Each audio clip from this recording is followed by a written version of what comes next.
eu acho que a minha história, ela acaba não sendo tanto no âmbito técnico, como o Newton citou, mais no âmbito de carreira, mas que teve um impacto técnico em uma determinada ocasião. Não estuda SAP.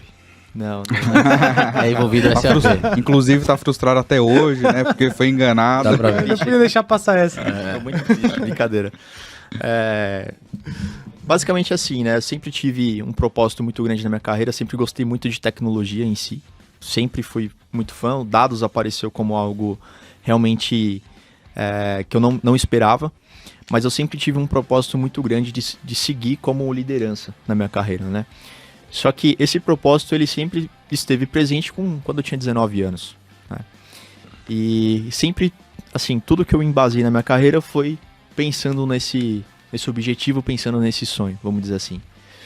E conforme as coisas foram acontecendo comigo, eu sempre fui estudando caminhos de como eu poderia tomar um atalho para eu virar um líder mais rápido. Então, na minha primeira experiência, eu sempre passei lá por questões, né, por projetos de BI, né, veio o Tableau, alguns projetos, e eu sempre em alinhamento com o meu líder, eu sempre falei assim com ele, falei, cara, eu quero que você me forme, né, um cara que eu tenho super respeito até hoje, ele falou, quero que você me forme para ser um líder como você é. Ele falou, não, legal, termina esse projeto de BI que você tá, que eu vou te inserir num projeto de PMO, porque lá você vai ter gestão de conflitos, gestão de pessoas, cronograma, custos e tal. Então você lá vai ser um líder de pessoas, né? Você vai chegar nesse objetivo. Eu sei legal. Esse cara é sensacional. Eu também já conheço essa história, acho muito legal ela.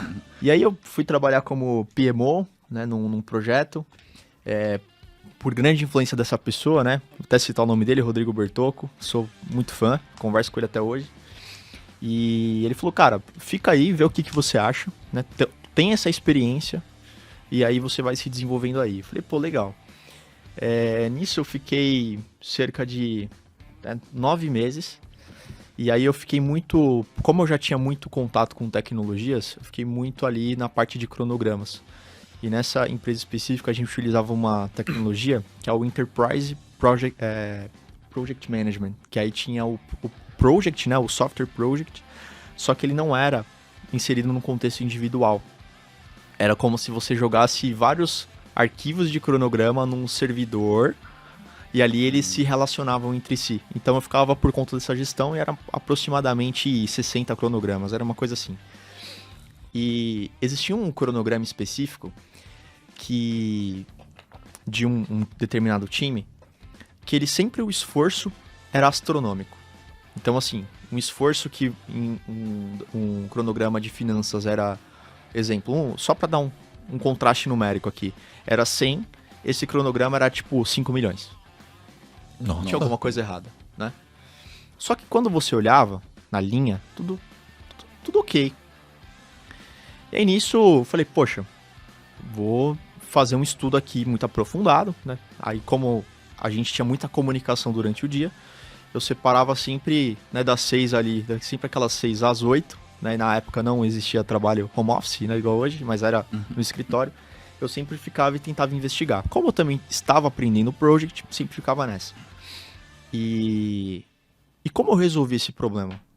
Foi quando eu puxei todo o detalhamento, né, do cronograma e plotei num gráfico. E aí eu consegui identificar o que estava impactando. Por quê? Porque essas pessoas, né, de uma forma muito, muito resumida, elas não colocavam os esforços nas atividades filhas. Ela colocava o esforço total na atividade pai e nas atividades filhas. Então aquilo girava um acúmulo gigantesco, tipo, triplicava, né, para cada linha de cronograma, e era cerca de quase 6 mil linhas de cronograma. Então era uma coisa muito absurda.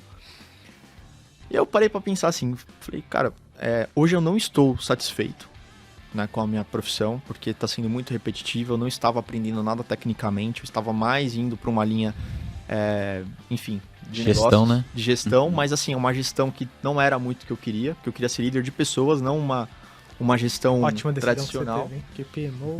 Nossa. E aí, beleza. Mais prancheta, né? E aí eu pensei assim, cara, eu resolvi um baita de um problema utilizando dados. E nisso eu já tinha trabalhado há muito tempo com dados. Falei, cara, a minha carreira é essa. Não tem pra onde fugir. sabe? Então, por que aí vocês me perguntam assim, tá, mas qual que é seu erro, né? O seu erro é você talvez querer muito uma coisa, né, num curto espaço de tempo, sendo que às vezes você não tá preparado para isso, né? E aí nisso eu voltei de novo a minha carreira para dados, eu fiquei cerca de 6, 7 meses fora. E aí eu falei, não, vou voltar para dados. E aí nisso, né, fui trilhando um caminho, né, tomando decisões melhores para poder realmente estar inserido nesse contexto. E assim, é uma dica, assim, porque às vezes muita gente talvez vai cometer esse erro, mas assim, vai demorar muito assim para perceber que cometeu esse erro, né? É igual a gente falou sobre transição de carreira, então minha dica assim, se você tem um propósito muito forte para trabalhar com dados, trabalhar com tecnologia, se você entende que você pode se aperfeiçoar como líder, se você aperfeiçoar como arquiteto, dá tempo ao tempo para isso acontecer. Busca conhecimento, busca, vamos dizer assim, mentorias, mas deixa também o tempo agir, porque isso é importante. E você vai conseguir chegar lá.